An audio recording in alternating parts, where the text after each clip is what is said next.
И всем привет, с вами Алекс. Сегодня я вам покажу, как можно построить маленькую мусорку, прикольненькую, и камин.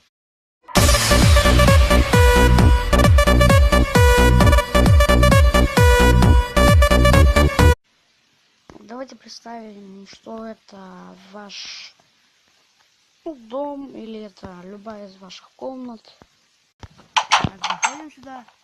Вот у нас получается вот такая, внизу стоит раздатчик, такой мелкий механизм раздатчик, наверху куб с кнопкой. В раздатчике лежит зажигалка. Зажигаем, зажигается огонь, и можно, допустим, повыкидывать туда какой-нибудь мусор. Огонь сам потухнет, кнопка уже будет недействительна в этом случае, но лава отличается от зажигалки. Допустим, можно положить туда и лаву. Лава, мне кажется, даже эффективнее. Можно включить, выключить. Так что, мне кажется, с лавой будет прикольнее.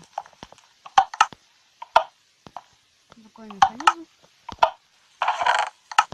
Тоже также можно повыкидывать мусор. И можно сделать камин. Удобный камин. Небольшой, много места не занимает. Здесь лежит зажигалка.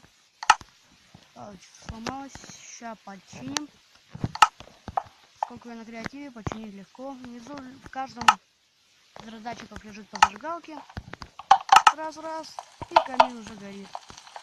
Потушить тоже можно вручную, поскольку там лежит камень адский. Костер не потушится сам. Вот такое удобное устройство. Спасибо за просмотр. Подписывайтесь на канал, ставьте лайк.